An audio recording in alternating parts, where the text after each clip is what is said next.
तो आज इस खास चर्चा में हम खुशबुओं के शहर कन्नौज को ही गहराई से एक्सप्लोर करने वाले हैं। बिल्कुल। और हमारा मकसद एकदम साफ है। जो लोग प्रतियोगी परीक्षाओं की तैयारी कर रहे हैं उनके लिए हम इत्र नगरी के इस ऐतिहासिक और सांस्कृतिक सफर को डिकोड करेंगे। और वो भी बिना किसी एक्स्ट्रा जानकारी के, बिल्कुल स्लाइड के क्रम में। एकदम सही। हम सिर्फ उन सटीक तथ्यों पर बात करेंगे जो सीधे परीक्षा में पूछे जाते हैं। तो सबसे पहले स्लाइड 2 यानी कन्नौज की भौगोलिक और ऐतिहासिक पहचान से शुरू करते हैं। अगर हम इसकी लोकेशन देखें तो यह पवित्र गंगा नदी के पावन तट पर बसा है। जी। और इतिहास में झांकें तो इसका प्राचीन या कह लें पौराणिक नाम कान्यकुब्ज मिलता है, जो प्राचीन पांचाल महाजनपद का एक भाग था। अच्छा, तो इसी प्राचीन पहचान की वजह से इसके उपनाम भी बहुत खास है। हाँ, इसे इत्र नगरी और खुशबुओं का नगर तो कहते ही हैं, लेकिन इसका एक और बहुत प्रसिद्ध ऐतिहासिक नाम है महोदय श्रीनगर। महोदय श्री नाम से ही काफी भव्यता झलकती है। अब स्लाइड 3 पर आते हैं, जो इसके ऐतिहासिक सफर के बारे में है। 606 से 647 ईस्वी के कालखंड का जिक्र करना तो बनता है। बिल्कुल, क्योंकि इसी समय पुष्यभूति वंश के शासक हर्षवर्धन ने कन्नौज को अपनी भव्य राजधानी बनाया था। और क्योंकि यह सत्ता का केंद्र था, इसलिए 1194 ईस्वी के चंदावर के युद्ध को भी नहीं भूल सकते। एग्जाम सही। इसी युद्ध में मोहम्मद गौरी ने कन्नौज के शासक जयचंद्र को पराजित किया था। और अगर इसके आधुनिक गठन की बात करें तो वो काफी बाद में हुआ। 18 सितंबर 1997 को फर्रुखाबाद जनपद के पूर्वी भाग को अलग कर ये नया और स्वतंत्र जिला बना। चलिए अब स्लाइड 4 की तरफ बढ़ते हैं, जो यहाँ की प्राकृतिक सुंदरता यानी प्रमुख झीलें एवं ताल पर है। मैंने पढ़ा है कि यहाँ देवरिया ताल एक बहुत प्रमुख आकर्षण है। जी, और साथ ही बहोसी ताल भी है, जो एक पक्षी विहार क्षेत्र के बिल्कुल समीप है।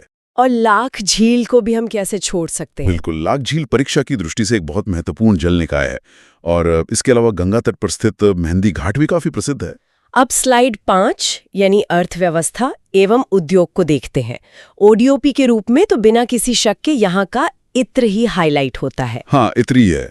यहाँ से भारी मात्रा में इत्र परफ्यूम, चंदन की लकड़ी का तेल आधारित परफ्यूम और गुलाब जल का प्रमुख निर्यात होता है। मतलब इत्र एवं सुगंधित तेल उद्योग यहाँ की रीढ़ है। जी, लेकिन इसके साथ ही एक और दिलचस्प औद्योगिक इकाई है, गाय के दूध आधारित डेयरी प्लांट, जो यहाँ की इकोनॉमी को मजबूती देते हैं। अब आते हैं स्लाइड 6 पर, जो पर्यटन स्थल एवं संग्रहालय के बारे में है। यहाँ पंचवटी मंदिर, सप्तमातृका प्रतिमा और अन्नपूर्णा मंदिर काफी प्रसिद्ध हैं। और इनके साथ गौरी शंकर मंदिर और क्षेमाकली देवी मंदिर के अलावा ऐतिहासिक जयचंद का किला भी यहीं मौजूद है। यहाँ की सूफी विरासत भी तो काफी अहम है ना। बिल्कुल, हाजी शरीफ दरगाह और सूफी संत मखदूम जहानिया का मकबरा इसके बेहतरीन उदाहरण है। और अगर संग्रहालयों की बात करें तो 1996 में स्थापित राजकीय पुरातत्व संग्रहालय और बाल संग्रहालय प्रमुख हैं। अब स्लाइड 7 और 8 पर चलते हैं, जो आधुनिक कन्नौज और करंट अफेयर्स पर हैं। अगस्त 2023 की ही बात करें तो कन्नौज ई-ऑफिस प्रणाली प्रारंभ करने वाला यूपी का पहला जनपद बन गया है। और देश के पहले इंटरनेशनल परफ्यूम पार्क का निर्माण भी तो यहीं किया जा रहा है। कमाल है। और यूपी नेडा द्वारा स्थापित नवीन व नवीकरणीय ऊर्जा स्रोतों के शोध, विकास व प्रशिक्षण केंद्र भी यहीं हैं। बिल्कुल। तो चलिए अब स्लाइड 8 के अनुसार एक दृष्टि में सभी मुख्य बिंदुओं का त्वरित रिवीजन करवा देते हैं। हाँ, फटाफट कर लेते हैं। तो मुख्यालय है कन्नौज, स्थापना हुई 18 सितंबर 1997। हाँ। और प्रमुख नदी है गंगा। प्राचीन नाम कान्यकुब्ज और ओडीओपी है इत्र। प्रतियोगी परीक्षाओं की तैयारी करने वालों के लिए इस तरह क्रमबद्ध जानकारी सच में समय बचाने वाला एक बेहतरीन साधन है। एकदम सही कहा आपने।